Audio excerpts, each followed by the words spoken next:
Amigos que acompanham o portal de notícias TN Brasil TV e a coluna Jus Pará, hoje eu irei conversar com a advogada Ruth Chaves, inclusive já tive a oportunidade de ser entrevistado por ela e a lembrancinha tá aqui, tá? Ó. A lembrancinha tá aqui do seu podcast, minha amiga, né? Advogada. Isso, nesse caso foi o meu amigo advogado, olha, o meu amigo jornalista, né? Tem que mudar, né? Então, quero agradecer a sua presença aqui com a gente para esse bate-papo que com certeza será enriquecedor. Muito obrigada. Eu que agradeço, na verdade, a oportunidade de estar aqui, né? Sempre acompanho aí seu trabalho, quero parabenizar e dizer assim que esse tipo de trabalho na seara jurídica, ele é inovador aqui no estado do Pará e nós estamos assim super receptivos também ao seu trabalho.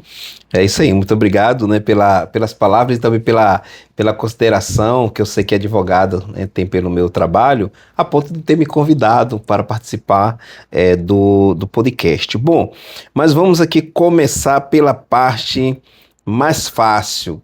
Conversamos em off, mas agora eu quero te jogar aos leões. Calma. Torce para o Remo ou para o Paysandu?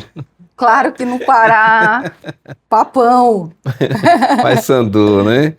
Tá certo. E também deve torcer pro Vasco, eu acho, né? Não, Flamengo. Dessa vez eu errei, gente, né? Bom, Ruth, você é natural aqui do Pará? Sim, do Pará, mas do oeste do estado. Eu sou de Itaituba, que é uma região garimpeira, Garimpeira. Né? Lá na região oeste. Inclusive tenho amigos lá, o deputado Wesley Tomás. Wesley Tomás. Pronto, é muito nosso amigo, discursa muito bem, por sinal, é de Itaituba. Mas o que te fez vir para a capital? Em busca de estudos, né? Na verdade, eu sempre tive essa vocação assim para a área do direito e aí as oportunidades elas foram surgindo. Então, na verdade, quando eu vim em primeiro plano, porque eu passei num curso de agronomia do IFPA Castanhal, cursei agronomia. No meio do curso de agronomia, eu sempre tive assim o desejo do direito, aí eu iniciei direito e finalizei. Tanto que eu achei que eu ia um pouco mais ali para a área do direito ambiental, escolhi minha logomarca verde e tal, mas depois me apaixonei pelo direito sucessório. E assim, para você houve, claro que Itaituba tem o seu contexto, né, suas particularidades, Belém é capital, então por si só tem desafios diferentes, tem uma dinâmica, né, diferente, mas se adaptou rapidamente, teve algum problema, eu não sei se... Em Itaituba tem muito açaí, não sei como não, é lá. Não, né? Tem muito açaí lá, tem alguns, né? Tem mais Buriti. Mas assim, cheguei aqui, já me adaptei bem, já me inseri, né, em alguns contextos, principalmente a gente que é de igreja, sempre encontra logo os seus. É verdade. Então... Mas na sua concepção, eu já fiz essa pergunta a outros profissionais aqui, o açaí tem que ser tomado com granola ou sem granola? Sem granola e agora sem açúcar. Sem já açúcar, estou bem paraense mesmo. Eu sempre digo isso, aqui a gente consome o açaí com leite condensado e as bolinhas lá. Ah, não tô acreditando. O isoporzinho, mas fica gostoso, experimenta. Só não pode exagerar no leite condensado, porque senão fica muito doce. Zero açúcar, já estou zero açúcar. Zero açúcar, né? Bom, agora... Não tem como a gente deixar de fazer essa pergunta aos advogados que vêm aqui. O que te motivou a escolher a advocacia, né? O direito? Eu sempre me identifiquei assim na luta por questões coletivas. Então, assim, eu sempre estava defendendo alguém, fazendo algo desse tipo. Desde ali da brincadeira de bola entre meninos, joguinho de peteca, boneca. Então, assim, isso foi... evoluindo na minha vida pessoal, e eu lembro quando eu estava no 8º ano, teve uma professora de inglês que fez um teste vocacional, e só dava direito para mim. E dentro do direito à advocacia, porque o direito é muito amplo, né? E inclusive quando eu consegui mesmo estudar, formar, eu sempre me lembro desse teste vocacional que eu fiz lá atrás, e eu vejo que eu fiz a escolha certa. Ah, legal. Como advogada, A gente sabe aqui que as suas áreas, né, de atuação passa pelo inventário, família e sucessões e etc. No que diz respeito ao inventário, o que é necessariamente o inventário? Não é a arte de inventar, né? Não, com certeza, às vezes sim, né? Então, o que é, nesse caso aqui jurídico, o inventário? Para que ele serve de fato? O inventário, ele é a forma de transferência do patrimônio daquela pessoa que faleceu aos seus sucessores. E isso vai acontecer de uma forma através de um procedimento, que aí o procedimento é o inventário. Então, assim, existe a necessidade, a pessoa faleceu, de passar por esse procedimento, tá? Se deixou patrimônio, né, bens ali, alguns bens, você tem algumas exceções que você não necessariamente vai precisar do processo de inventário em si, de repente uma previdência, alguma coisa do tipo aí, um seguro, que esse dispensa. Mas é preciso analisar ali o caso em concreto. Entendi. Mas, de qualquer forma, o inventário, ele tem vamos dizer, esse objetivo aí, que tem a ver com a transferência patrimonial, tá? E assim, muitas vezes, eu costumo dizer que o processo de inventário, às vezes, são moroso, quando você não conhece o caminho, porque as pessoas, elas começam pela partilha. Sim. Na verdade, é inventário e partilha, e não partilha e inventário. Então, as pessoas já começam a dizer assim, isso é meu, isso é teu, quando, na verdade, o patrimônio, ele é um todo indiviso. Ou seja, vamos primeiro ver a situação desse falecido, ele deixou dívida, nem consultaram as dívidas ainda, nem sabiam da vida da pessoa, já quero os já despojos. estão fazendo divisão do espólio. Então, assim, eu sempre costumo dizer, vamos seguir o passo a passo, até mesmo para que as pessoas não tenham, assim, as suas expectativas frustradas. E aí, tem dívida, não tem dívida, ótimo, né? Começa a melhorar. Mas se tiver esse patrimônio, responde por toda essa dívida, sobra alguma coisa, a gente vai ter que pagar o tributo, né? Vai ter que fazer a custa processual. Então, assim, existe todo um procedimento que deve ser seguido. Existe um passo a passo. A pergunta pode parecer ingênua, mas eu acho que é necessário. Esse inventário, ele pode ser feito antes da morte? Ou só depois que morre é que os parentes vão se juntar para poder fazer esse levantamento? Como é? Para que haja o processo de inventário, é preciso o óbito, tá? Porque sem o óbito, não tem como você transferir, né, o seu patrimônio.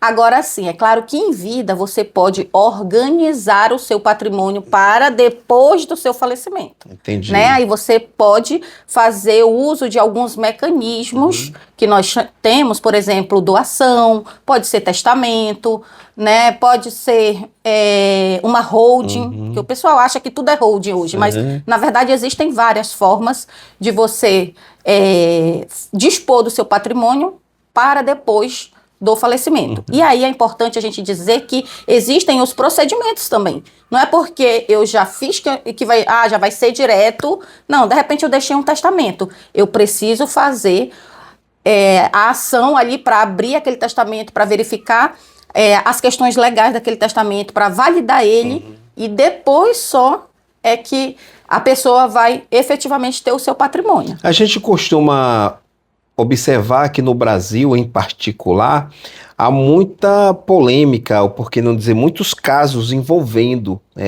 o tal inventário entre os herdeiros, né? Isso é muito comum no Brasil mesmo, né? Muito comum. Existem muitos conflitos e a experiência, ela tem me demonstrado assim que muitas vezes os conflitos é pelo não conhecimento do procedimento adequado. Entendeu? E assim, quando você conhece o caminho, é mais fácil, né? Você já vai ali de forma bem reta. Às vezes, você quer ir para um determinado destino, mas pode ir por outros caminhos? Até pode. Então, assim, mas será que eu sei? Ou eu vou ficar perdido? Então, essa é a diferença. Hoje até estávamos falando agora da importância de nós termos a especialização, né, naquela temática que você vai trabalhar. Então, assim, existe o inventário e existem as modalidades. Então, assim, será que está sendo proposto aquela ação no caminho certinho? Entendeu? No rito processual adequado?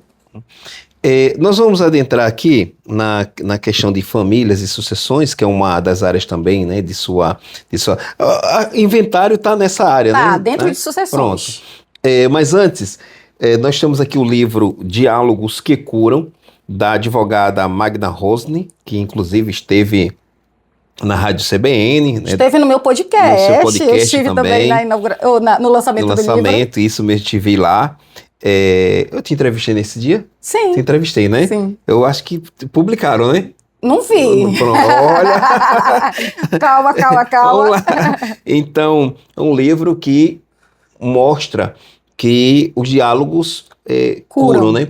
E o advogado também, de certa forma, tem essa, não vou dizer assim, missão, mas eu acho que ele precisa também ter essa sensibilidade de tentar resolver as coisas sem que seja necessariamente pelo litígio? Sim, na verdade esse livro ele é fantástico. A doutora Magda, ela fala aí da possibilidade do advogado ser o primeiro juiz ali daquela demanda. Por quê? Porque ele que vai analisar a causa, ele vai poder dar uma melhor estratégia, antes mesmo de chegar no judiciário. Talvez fazer uma composição. Então, assim, diálogos que curam, realmente, às vezes a gente não precisa ir tão longe se a gente consegue conversar. E aí, está muito na perspectiva da desjudicialização, da extrajudicialização do direito, entendeu? Então, assim, coisas que necessariamente não precisam estar no judiciário. Legal. Fizemos aí um comentário, né, acerca do inventário, mas a questão da família e sucessões é tudo o mesmo pacote, né? Então a pergunta que faço é, o que foi que te levou para essa área, né? Famílias e sucessões. O primeiro foi o desafio pessoal mesmo, de resolver uma situação da minha família. Lá, quando a gente já está no finalzinho, geralmente as pessoas não gostam de sucessão, porque ela coincide com o final do curso, e geralmente a gente está mais preocupado com a prova da ordem do que necessariamente, ou com TCC, né, em algumas faculdades, do que efetivamente com a temática. Então ela passa um pouco despercebida, assim, né, dentro da grade curricular. Só que quando a gente sai da faculdade, a gente vê que o direito sucessório ele é assim uma grande área do direito e que você é desafiado a ter feito bem toda a sua graduação, porque você vai ver bens, você vai estar lidando com o patrimônio das pessoas, na questão de família, com os relacionamentos, com os regimes de bens, ou seja, são muitas coisas envolvidas ali que você só se dá conta e você já passou por toda a grade. Ou seja, te leva para inúmeras possibilidades. Inúmeras possibilidades. Então, assim, não tem como você, por exemplo, fazer uma boa advocacia sucessória se você não tiver noções mínimas de direito imobiliário, de direito de família, entendeu? E próprio dos institutos do Instituto da Sucessão, que são assim, tem algumas peculiaridades. Agora, lidar com essa pauta, né, de família, chega a ser, claro, que o advogado, em tese, ele está preparado para lidar com aquela questão juridicamente, de certa forma até psicologicamente, porque ele vai precisar lidar, em alguns casos, com problemas de humor, né? Alterados. E para o advogado trabalhar nessa área requer dele um certo controle, né, emocional. Não se envolver na causa do cliente, né? Ser um técnico mesmo. Eu sempre costumo dizer assim que patrimônio não tem sentimento. Então, assim, vamos deixar os sentimentos lá fora e resolver aqui a questão patrimonial. Porque muitas vezes eles trazem questões históricas, conflitos históricos da família. Que não vai resolver o problema. Que não vai resolver o problema. Que, assim, para a justiça, isso não vai adiantar. Então, assim, é claro que a gente tem que ter cautela, né, de falar com o cliente, mas eu sempre digo isso em relação à questão, patrimônio não tem sentimento. Deixa o sentimento lá fora e vamos resolver aqui o problema, né, o conflito, e entregar o direito de cada um, depois cada um segue e tá tudo bem.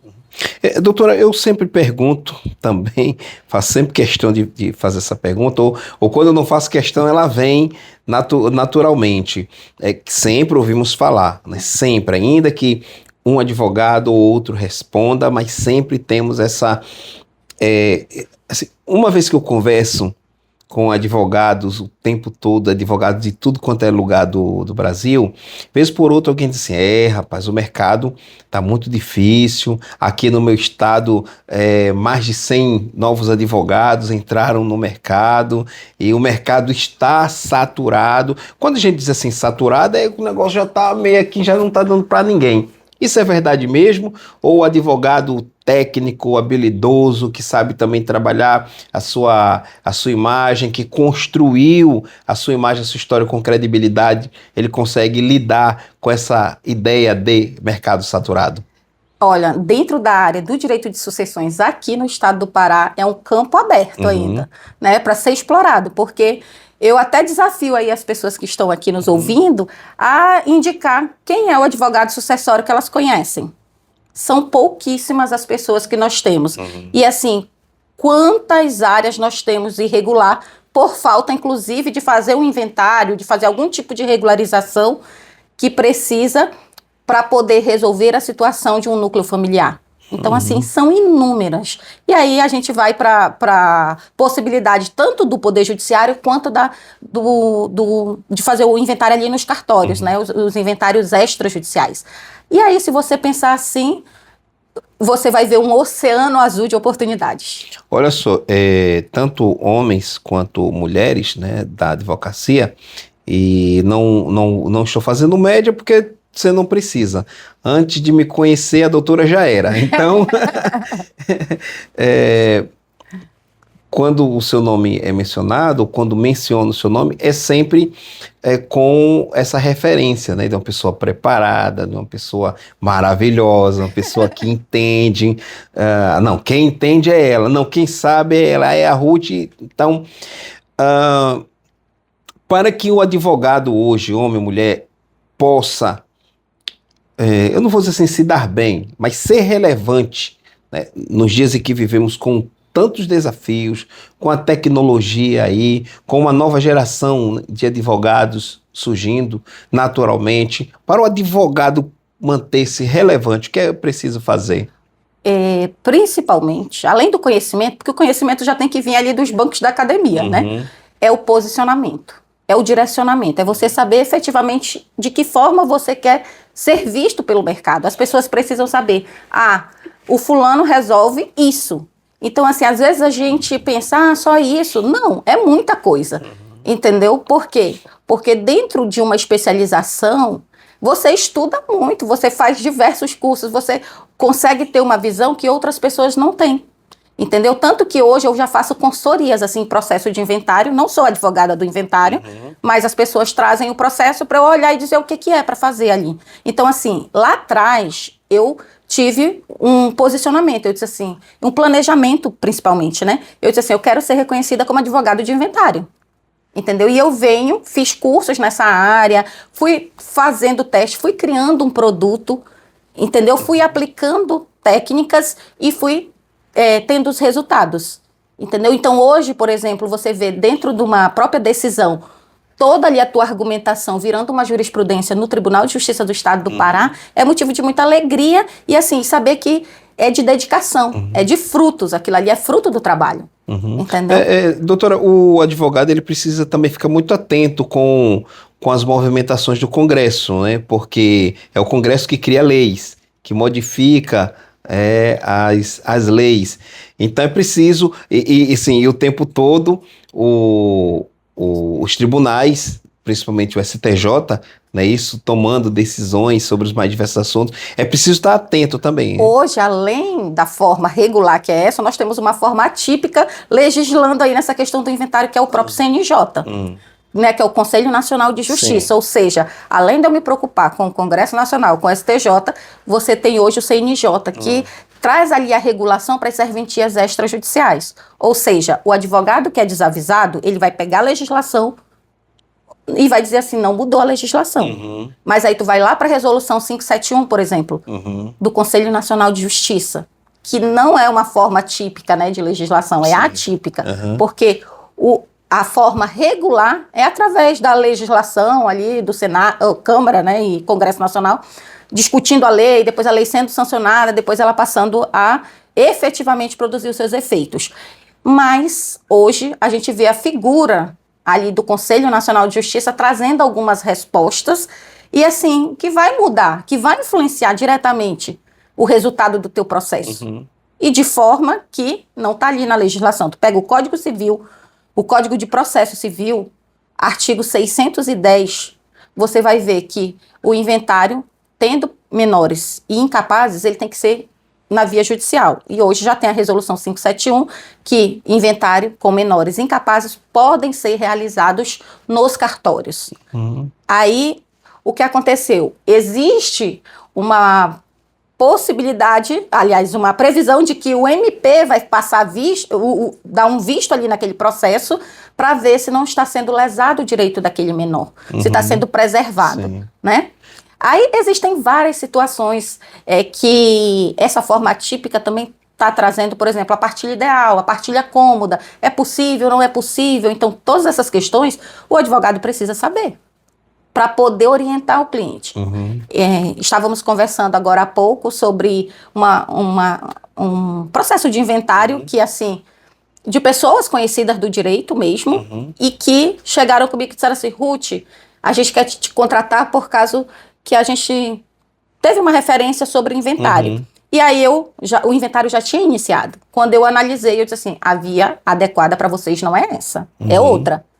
E aí nós tivemos um resultado, assim, em um tempo bem exíguo mesmo. Então, assim, isso é o quê? Isso é a aplicação de uma técnica, né? Não é um amadorismo. Que é fruto da experiência. Fruto de experiência. E do estar atento às mudanças para que você também consiga encontrar os caminhos, né? E você entender que você não precisa saber tudo.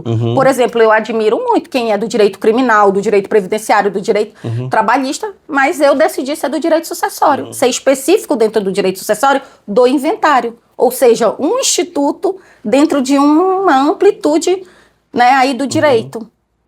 Legal. E essa questão do direito imobiliário e notarial, né? A palavra é meio... Na verdade, assim, nós temos o direito imobiliário, o direito notarial e o direito registral. O imobiliário é um, sim, e o notarial é outro. Sim. Não é conectado necessariamente, não. São conectados, mas tem institutos próprios. Sim. Por exemplo, quando você fala em direito imobiliário, você vai falar aí das ações possessórias, por exemplo, é um exemplo, que e elas não necessariamente vão estar lá na via extrajudicial, não, elas vão ser demandas do Poder Judiciário. E nós temos aqui no estado do Pará grandes conflitos de terra, com questões muito típicas, muito específicas, que necessariamente precisam ali dos conhecimentos voltados do direito imobiliário, entendeu? E aí, o direito imobiliário, depois, em alguns casos, ele vai precisar do direito notarial e depois do direito registral.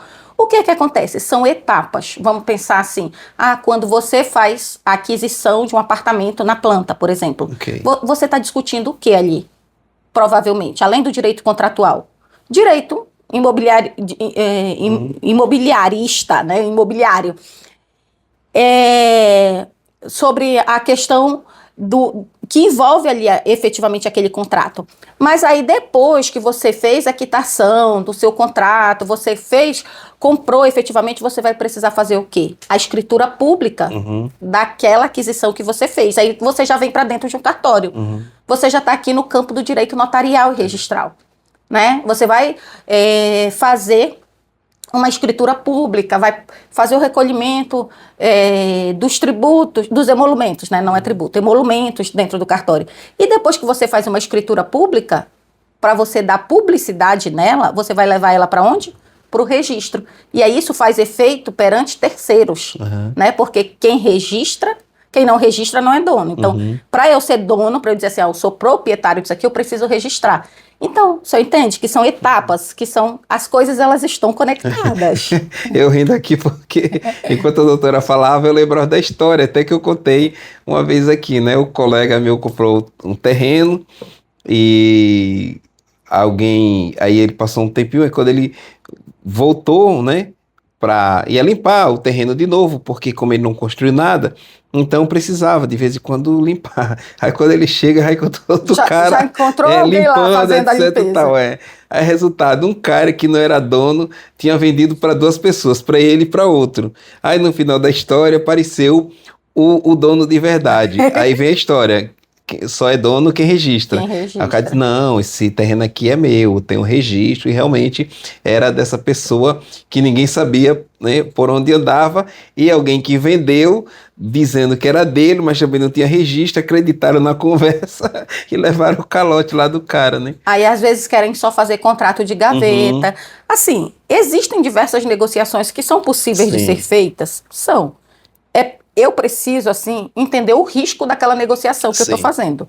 E aí, quando eu vou para essa questão, a gente chama isso, até a doutora Camila gosta muito, que é a due diligence. Uhum, Ou seja, é você fazer uma pesquisa prévia daquilo que você está comprando. Por exemplo, às vezes você vai comprar um imóvel que ele está ali com alguma dívida de sim, IPTU, alguma coisa tal, que ele vai estar regular? Não. Mas é possível regularizar ele, sim. né? Ou às vezes, hoje, você tem que se preocupar não mais só em ver a questão do imóvel em si, mas das pessoas, dos agentes que estão fazendo essas aquisições. Sim. E aí você estuda a vida da pessoa e a vida do imóvel. Por isso que você tem lá no cartório, tu vais fazer a parte da especialização subjetiva, que são os sujeitos daquela relação, e a objetiva que está relacionada com o imóvel em si. Ô, doutora, esses cuidados, eles devem ser tomados até mesmo na compra de um terreninho numa periferia? Com certeza. Às vezes, tipo assim, uma pesquisa Uhum, prévia vai te custar aí R$ 64 para começar, uhum, R$ 65, que é a certidão de busca de uhum, propriedade. Por exemplo, quando eu já tenho a propriedade, eu pego uma atualizada para ver que situação está aquilo ali. Mas se eu não tenho, né, eu vou começar por onde? Então, começa vendo o IPTU, começa vendo a pesquisa patrimonial junto à Codem, aqui se for na região metropolitana de Belém, né, tem algumas áreas que são da Codem, para verificar. Então, assim, são custos que são até bem acessíveis, não necessariamente você precisa de um advogado, é claro que se você tiver um advogado uhum, imobiliarista, você vai mais reto, né, de forma mais sim. assertiva. Você pode ir no cartório de registro de imóvel e a gente tem que ver de quem é a competência desse Uhum, cartório. Está no primeiro ofício, está no segundo ofício, está no terceiro ofício. Então, se a gente está falando de imóveis, aqui em Belém nós temos 3. uhum, Se a gente está falando de notas, nós temos aqui em Belém 6. uhum, Então, assim, às vezes as pessoas vão em um cartório querendo um serviço que não é daquele cartório. uhum. Hoje mesmo de manhã estive no terceiro ofício, quando lá na porta tem assim, não fazemos autenticação, não fazemos... Porque as pessoas acham que cartório é tudo. Sei.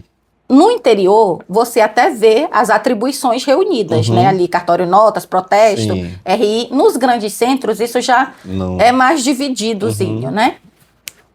entendi. E é um balaio de gato. Exatamente. Então, assim, e quem é que vai destravar isso? Quem é que Uhum. vai te ajudar? É o profissional que conhece. Será que às vezes eu falei aqui um exemplo da periferia, né? Partindo Uhum. da periferia. E nasci, né? Me criei em um bairro periférico, né, em Maceió. Primeiro nós morávamos lá na favela mesmo, por trás da casa do PC Farias, né, da mansão Farias. Depois a gente, na verdade, chegamos primeiro do que ele construiu a casa dele lá depois, a mansão depois. Mas aí nós já estávamos morando na parte de cima. Mas é muito comum a gente ver as pessoas comprando, só passando, né, o Recibo. recibo tal. Aí às vezes lá na frente, mais cedo ou mais tarde, tem um problema e ninguém tem papel, só tem aquele recibozinho, etc e tal. O que afasta, às vezes, as pessoas mais simples de procurar um advogado? Será que às vezes é a falta mesmo, né, da instrução, a ignorância, ou também por achar que o advogado vai meter a faca, ou seja, vai cobrar muito, né? Sempre todo mundo tem essa, né? Uhum. Assim, de achar que Não, tudo no advogado é direito é muito muito caro, caro. tal, né? Criaram esse estigma do Uhum. advogado, mas muitas vezes é caro você pegar todo aquele recurso que você guardou durante anos para fazer uma aquisição de forma ruim, de forma que vai te dar um monte de problema, né? Então é o barato que vai sair caro. Assim, é claro, né, que existem situações e situações. Então, assim, quando você vai procurar um profissional, eu sempre costumo dizer que a advocacia, ela é igual à medicina, igual a qualquer uma outra área do conhecimento. Sim. Por exemplo, se você tem um problema no coração, tu vais procurar um cardiologista. A mesma coisa é no direito. Se você tem um problema com imóvel, muito mais fácil vai ser a resolução daquele teu caso se você procurar um especialista da área imobiliária. Que ele entende, né? Que ele já, né, domina minimamente os conceitos. E olha que essas são áreas que todo dia tem novidade, né? Se você está com problema em inventário, vai procurar quem é das sucessões. Se você está com problema de divórcio, você procura alguém que é da área do direito de família. E aí é importante a gente dizer que existe uma conexão entre imobiliário, sucessões e família. Por exemplo, quando eu estou numa relação aqui, as pessoas estão no final ali de um casamento, estão brigando, não, só quero resolver. E muitas vezes pensam assim, eu vou colocar esse imóvel no nome dos filhos. Tem 3 filhos ou tem 4 filhos. Você já pensou na repercussão jurídica daquele teu ato? Porque aí você vai estar tirando da matrícula o seu nome do seu cônjuge e colocando mais, sei lá, de repente 4 pessoas, sendo alguns deles menores. Eu vi uma situação que eles eram 10. Aí disseram assim, olha, eu vou passar minha parte para os meus filhos. E eram 10. Alguns já tinham falecido, outros tinham casado. E olha a dinâmica dentro dessa matrícula aí. É uma confusão. Então, assim, as pessoas têm que olhar, têm que ter a visão lá de águia, né? Lá na frente. Como é que vai ser isso aqui lá no registro de imóvel? Porque talvez eu quero só fazer um acordo. Acho que a doutora Magda, ela fala muito bem também em relação aos acordos que o advogado está propondo. Porque, assim, aquele teu acordo que tu estás propondo aqui vai ter viabilidade lá no registro de imóvel? Ou você vai precisar depois desarquivar teu processo para resolver o problema? Entendeu? Então, assim, ter essa visão holística, tanto do direito imobiliário, notarial e registral, ela é fundamental para que você seja mais assertivo.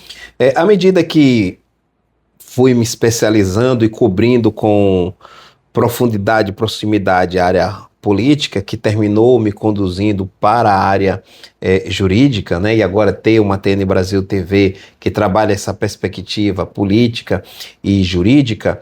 Então eu fui vendo mais de perto a beleza que é o direito, a beleza que é a função, né? A missão do advogado, sabe? Ali defendendo o direito de seus clientes, a sustentação oral, cada advogado, né, ali devidamente preparado, né? A tese, outro vem com outra tese, que se dependesse de mim, se isso não consistisse em uma injustiça no final, tinha que dar empate. Porque todos construíram bem as argumentações, entendeu? Ali.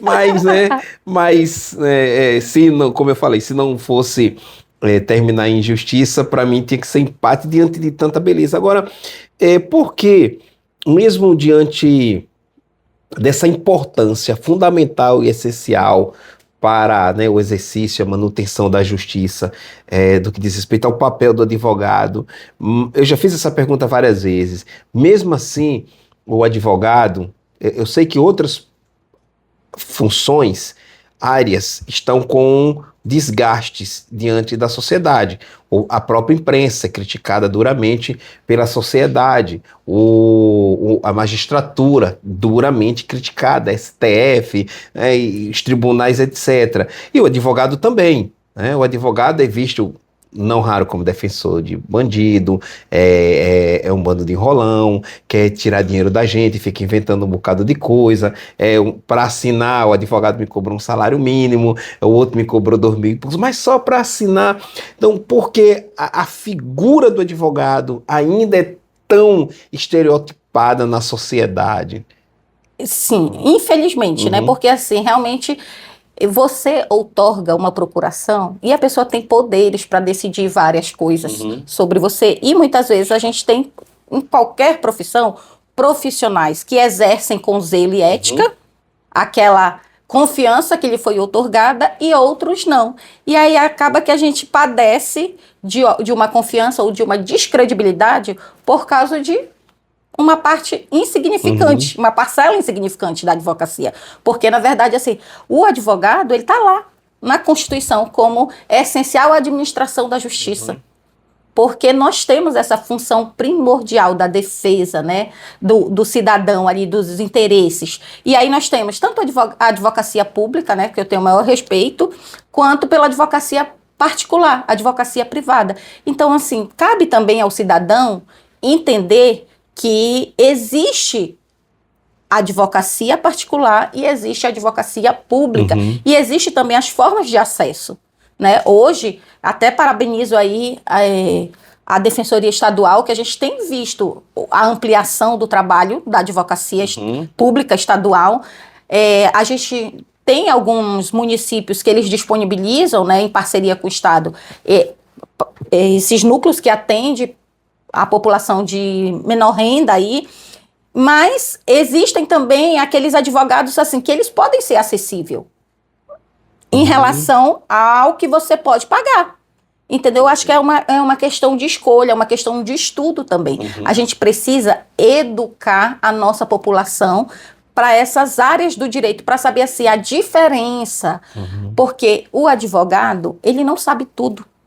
Né? E a gente nós fomos criados desde a nossa infância mesmo, a achar que o advogado é o super-homem, que sabe todas as coisas.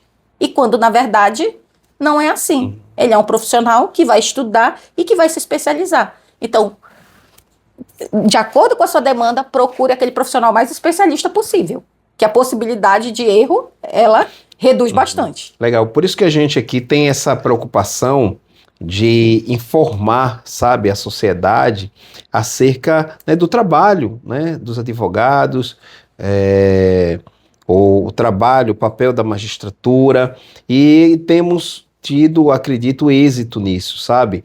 Tantas pessoas que entram em contato com a gente dizem, eu não sabia, né?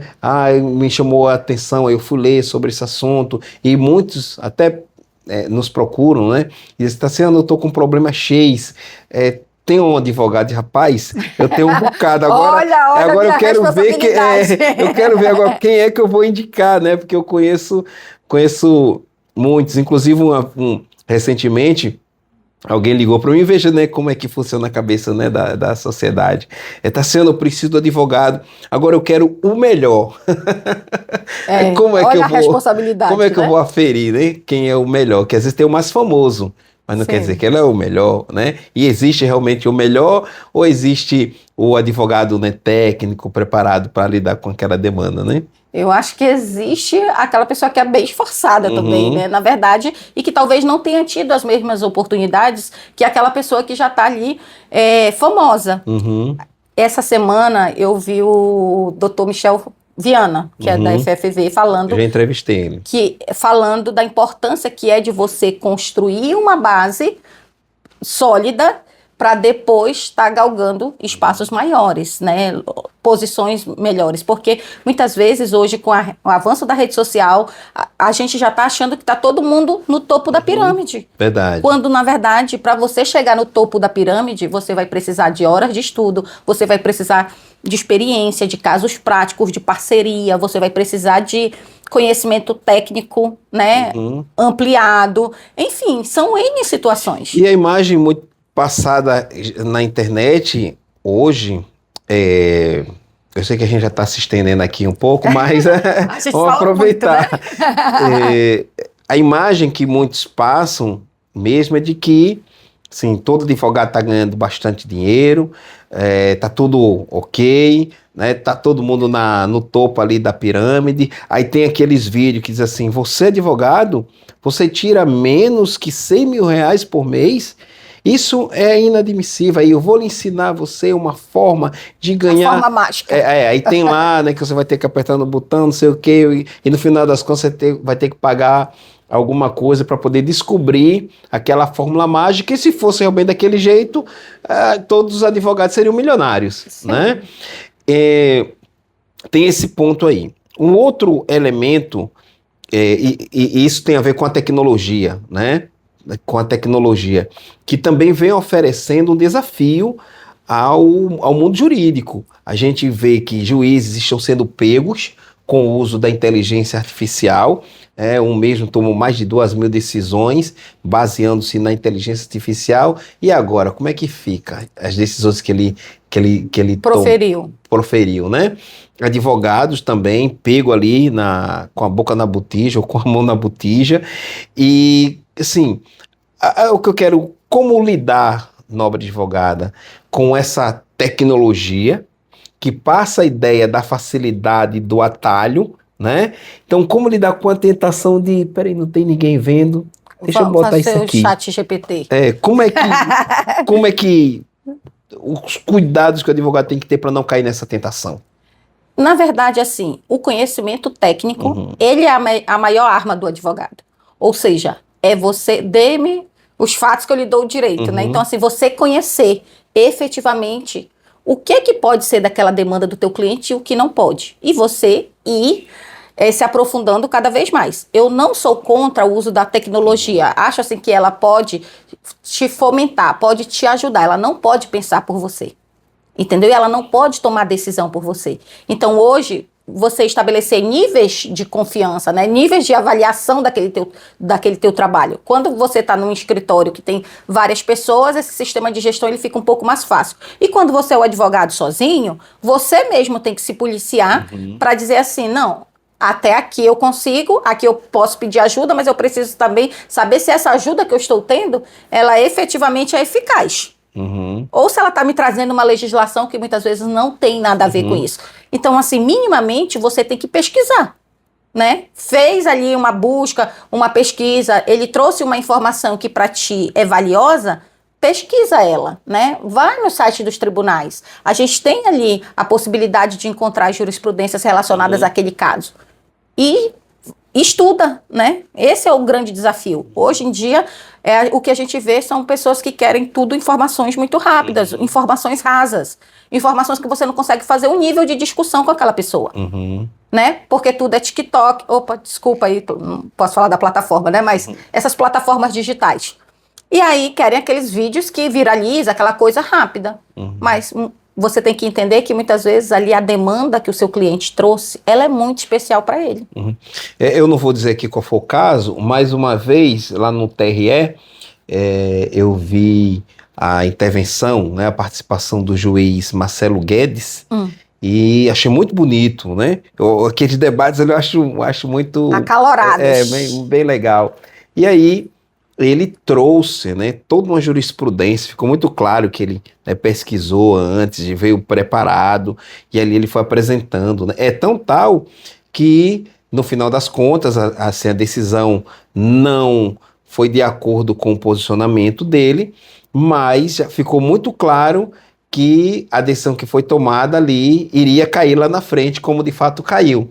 Então aí a beleza, né? É claro que quem teve posicionamentos diferentes do nobre juiz e de outros juízes, faz parte do processo democrático, né, de entendimento. Mas o ponto é esse, é o preparo, né? Você apresentar, com certeza, não, eu estudei, eu pesquisei, talvez até consultei inteligência artificial, mas eu consultei para ver se de fato era assim. E isso é muito bonito, né? O senhor está falando aí, eu estou lembrando de um julgamento que eu vi na turma, agora recente, do Tribunal de Justiça, de Direito Público. E aí, uma das desembargadoras votou dizendo assim, olha, não é a via adequada. Ou seja, aquela via que o advogado tinha escolhido não era a via adequada para a resolução daquele caso. O cliente tinha razão? Até tinha razão. Entendeu? Mas estava com a via inadequada. E aí, olha a repercussão desses atos todos. Talvez, se tivesse dedicado um tempo maior ali para estudar, para pesquisar, para fazer, né, uma busca mais aprofundada, talvez ele poderia ter peticionado a ação correta e teria um êxito para o cliente, né?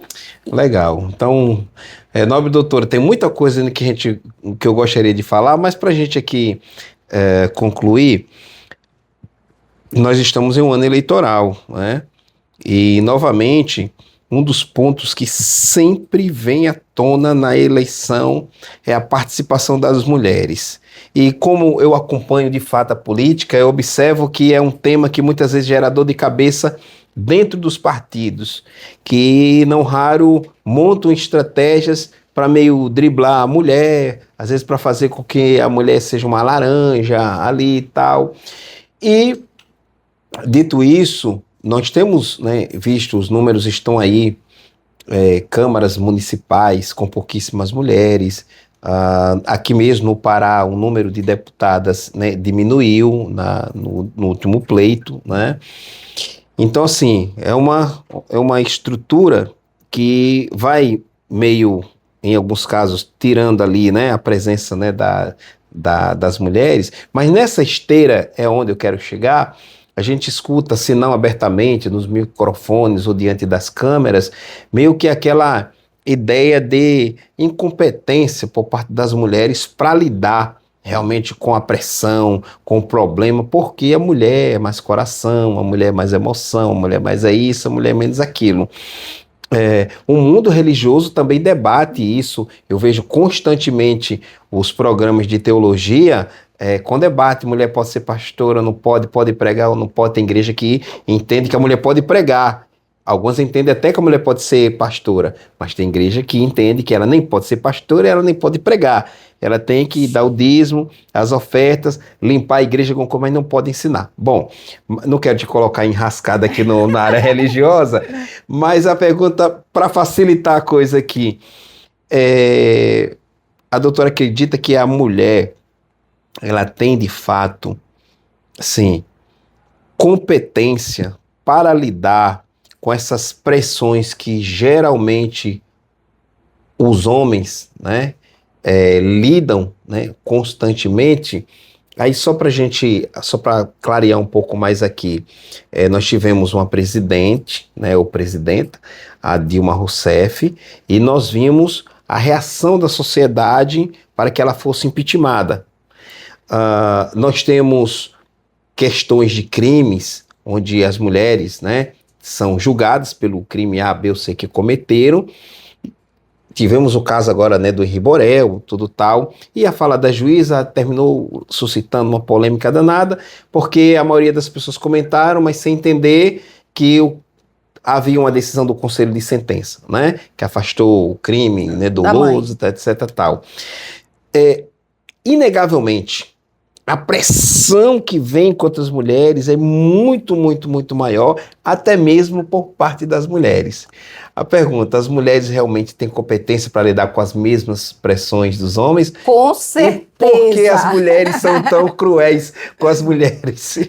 Na verdade, eu acho assim que é uma questão de educação mesmo. Uhum. Nós fomos criados dentro de uma cultura de um machismo estrutural, que ele está, né, na sociedade aí, que mulher cuida da casa, o homem cuida dos negócios. E a gente vem ao longo do tempo, com muita luta mesmo, vencendo isso, desmistificando isso. E nós temos mulheres tão qualificadas ou mais qualificadas do que homens, mas com menos oportunidade.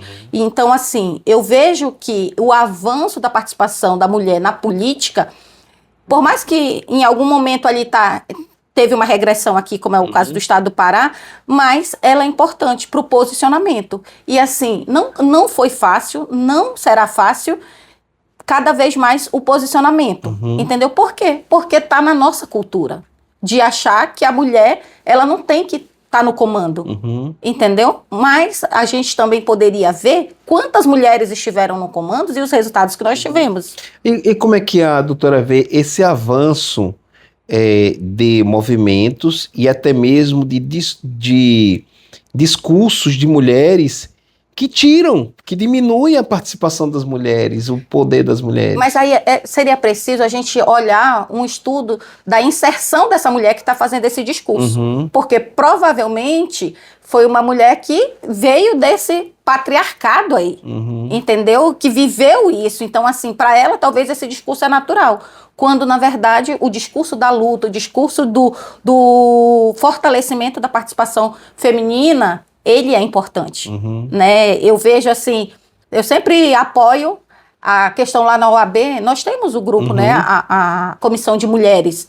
E os projetos, assim, de participação, de ocupação de espaço, né? Nós temos o sistema financeiro hoje, brasileiro, com pouquíssimas mulheres. Por quê? Porque a mulher não tem capacidade? Não, porque nós temos o machismo estrutural, entendeu? E cada vez mais a gente tem que ter esses movimentos para fortalecer a participação da mulher na política, para que a gente possa, né, tá ali fazendo essas inserções na legislação e podendo sempre aumentar o maior número, a cota, essas possibilidades. Porque, na verdade, a gente teria que viver aí a paridade.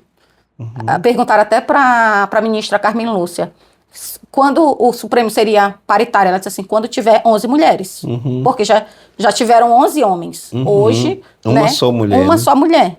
Então, assim, isso é paritário? Não é. E muitas vezes, assim, o presidente, que pode ser esse ou pode ser um outro, termina cedendo a pressão de uma estrutura que é masculina e que aquele presidente, que pode ser esse ou pode ser outro, termina cedendo e não colocando uma mulher porque aquele cargo tem questões políticas envolvidas nas quais os homens é que têm o poder. Então, se aquele líder, que pode ser até um governador, no caso de um tribunal de justiça, etc., não atender colocando aquela pessoa ali, ele pode ter problemas na votação de projetos, né, na aprovação de projetos, etc. Vem a retaliação, né? Retaliação. Mas assim... Daí a importância das mulheres estarem mais unidas. Né? Unidas, com certeza. E fazer o posicionamento, né? No sentido de entender que muitas vezes a gente não vai poder estar junto e ter as mesmas oportunidades com todo mundo, mas apoiar quem chegou lá, quem se dispôs a estar. Entendeu? Então, assim, nós temos candidata, a gente tinha candidata mulher para a vaga do STF. Entendeu? Não tivemos o apoio necessário. Espero que agora a próxima indicação possa ser mulher. Certo. Né? Acho até mesmo para cumprir aí as promessas que foram tantas. Veja que, por exemplo, o próprio Supremo, né, Tribunal, né, Superior Tribunal de Justiça, teve uma mulher, inclusive da minha região, que ela foi colocada, né, como juíza, competente, né, mas a gente sabe que teve toda uma costura política da minha região para que fosse possível ela chegar ali. Então, daí a necessidade das mulheres também mergulharem um pouco mais na política e se unam na política para que consigam também ter mais espaços, né? E que não tenha medo de fazer o debate, porque muitas vezes o que acontece? Como há uma certa pressão, uma retaliação já, muitas vezes as próprias mulheres se calam, entendeu? E eu acho que a gente tem que viver a resistência. Nós temos aí grandes avanços, até mesmo na legislação brasileira, se a gente pensar aí na própria Lei Maria da Penha, hoje, violência contra a mulher, né, violência doméstica e tal, temos uma legislação porque alguém deu ali, não a sua vida, graças a Deus, mas ela pagou um preço. E virou história. E hoje está podendo possibilitar, pelo menos, o afastamento de muitos agressores. E concluindo, temos também as mulheres advogadas. Constantemente a gente vê mulheres sendo desrespeitadas no exercício da advocacia, né, em delegacias, em tantas outras abordagens. Acontece com os homens? Acontece, mas em um número proporção. Infinitamente menor. Infelizmente. Né? Então a gente precisa educar e combater esse machismo estrutural. Ok, é isso. Eu conversei com a advogada Ruth Chaves, então aqui conversamos sobre vários assuntos. Te agradeço mais uma vez e volto sempre. Muito obrigada, estou à disposição.